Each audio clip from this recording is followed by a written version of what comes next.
Welcome to the brand new Draymond Green Show YouTube channel. Hit subscribe so you don't miss out on any of our content. You came to the Warriors on a 1 year, I think at the time, maybe it was like $5.8 million deal. Mm-hmm. The news on the street was that you turned down 2 for $40 from New Orleans. Yeah. Is the 2 for $40 true? When you look back on the decision also to come to the Warriors, as it stands today, how do you feel about that decision as well? So, one, no, that's not true. Dale Demps kick rocks. But so when I blew my Achilles, it was a little bit right before All-Star break. That year I was voted All-Star starter. That was my first time. I had a lot of things going my way. So I was on pace to getting a max contract, like full max contract.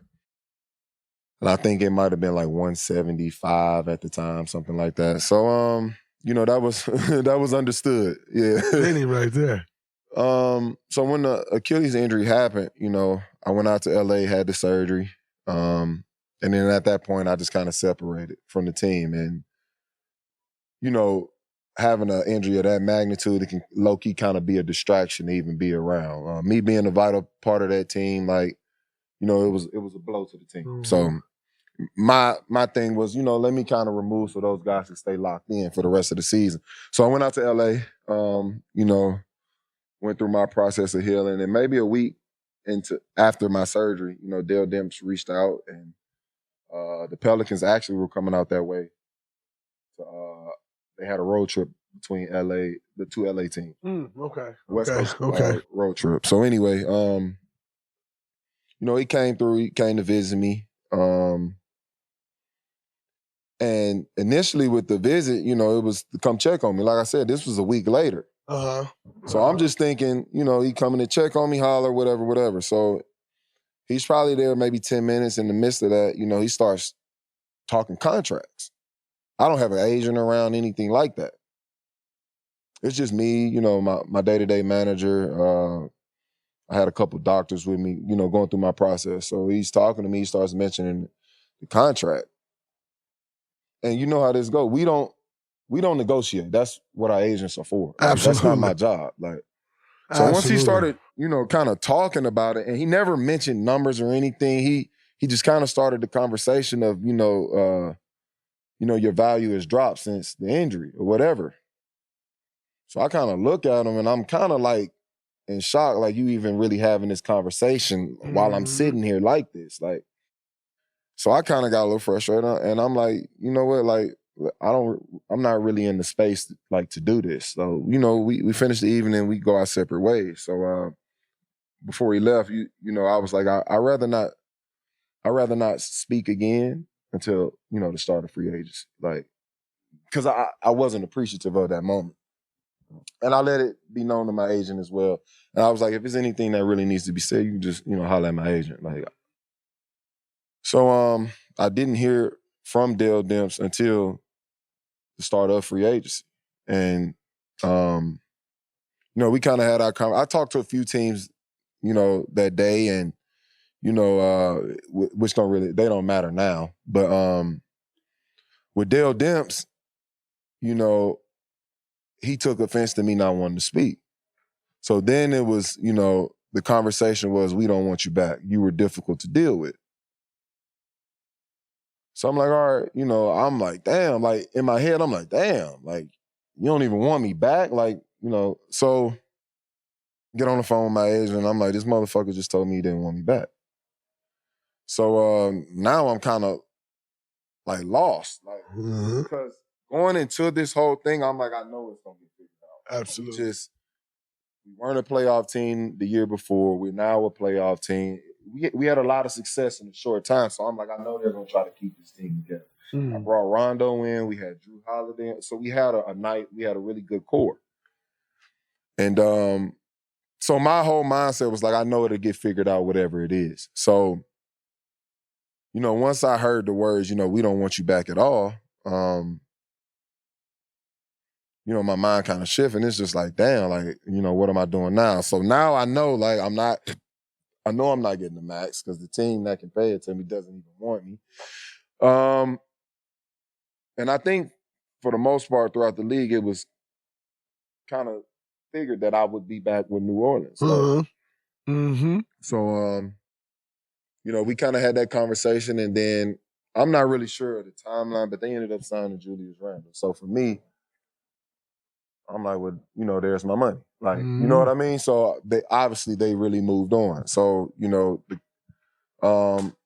at this point, I'm like, damn, this is a fucked up situation. But, I know the reality of my situation, which is I have a blown Achilles. I probably won't be back next year. It's just a difficult time.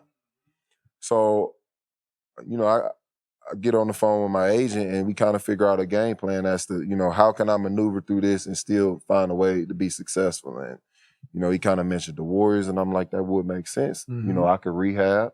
I can come in, once I'm healthy and, just kind of help the team move forward. And I can still remain with some type of value. You know what I mean? And then I could go on and continue my career. So that was kind of the game plan, and that's how it was introduced to me, and that's more so how it played out. But to answer that question, I took a lot of scrutiny for that so-called deal that was offered to me. But like I said, we never had a conversation about a deal in general. Like no numbers, no years, anything was offered. So I don't to this day know where that rumor came from. Man, I think I still remember getting that call. I was sitting in Santorini, Greece on vacation at dinner with my wife. Was having dinner on the cliff looking over the water. Light flex. And Bob and Bob called me and Bob was like, yo. He's like in a panic, almost like hyperventilating, like, yo, like, it's crazy what's going on back here. I know you're on vacation, like, but I think we can get DeMarcus Cousins. What you think? And I'm like, Bob, what? Like, what are you talking about? He's like, I think we can get DeMarcus Cousins. Like, he's like, what do you think? How you feel about that? Like, when I talk to him, he seems like he in, but he need to talk to you and Steph. And he really needs to talk to you because I guess y'all got into it or something. And I said, well, number one, Bob, that's no issue. No issue at all. So number two, Bob, if you can get DeMarcus Cousins, you fucking get DeMarcus Cousins. Like, I don't care who may feel aware. If you can get DeMarcus Cousins, you get DeMarcus Cousins. And I remember that whole thing playing out. And you ended up on the team doing your rehab. You came back, first game back, dunk on Kyle Kuzma. So now you're rehabbing from an Achilles injury.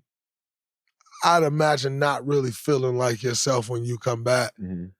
Then you dunk on Kuz right away. You had that play, which is like, oh, that's prime DeMarcus. Mm-hmm. In the moment when that play happens and you like at that moment, do you feel like, oh, I'm back, I'm good? Or was that just one hurdle that you had to jump over coming back from it? I would say it was a hurdle I had to jump over. And, it was a lot for me even, coming back, learning the system, and it's like, in that offense, like, people think it's just so free-flowing, but it takes a lot of IQ to play in that, and your IQ never turns off. Like, it's not just an athletic type system. It's a lot of thinking in between. So learning that on the fly, learning how to play off, the tendencies of Steph, the tendencies of Klay, and then ultimately, K at the time. Absolutely. And then even you, because we did a lot of similar things, but it was me trying to find my way into a well-oiled machine, but also continue to let it run, properly. So it was a lot of difficult, times where I, sometimes I felt out of place, the rhythm was off, trying to figure out my own personal game within the offense. So it was a lot of things against me. And then on top of that, just having confidence in my movements, like, doing things that I was used to doing, but my mind is telling me like, yeah, you can still do it, but my body not on the same page. So it was very difficult.